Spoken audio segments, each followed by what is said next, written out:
Hello guys, welcome back to another video tutorial. For today's video is how to use Excel for sales forecasting in 3 minutes. It's just pretty quick and simple, so let's go. So here's a quick guide on how to use Excel for sales forecasting.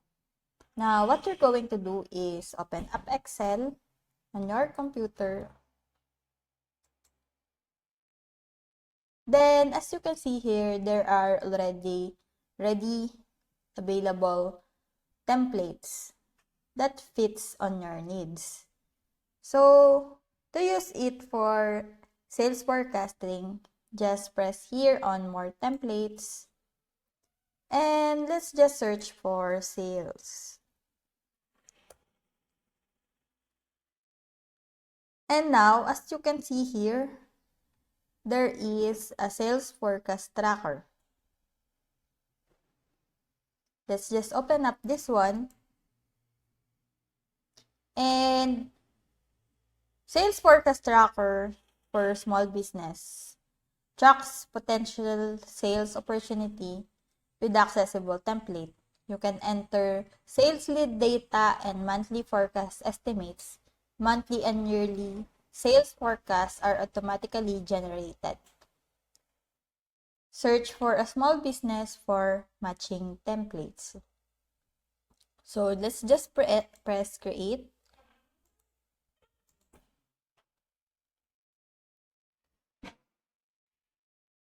So as you can see, you can enter your company here and you can change the opportunity name. We have here the sales agent, sales region, category, and here you can enter the forecast amount. We have also the sales phase and the probability of the sale, forecast close, and the weighted forecast. And on the next tab, you have here the sales forecast.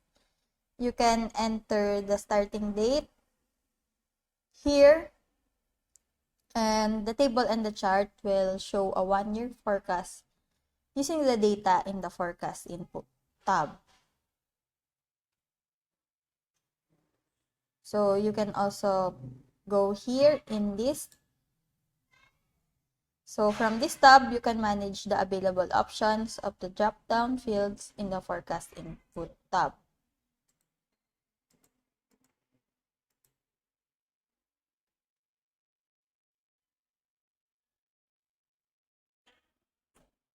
So that's it.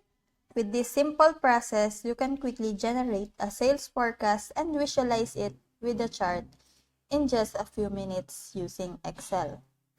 So I hope that this video helps, and if you have any questions or comments, can put it in the comment section below and make sure to subscribe and like to our channel. Thanks!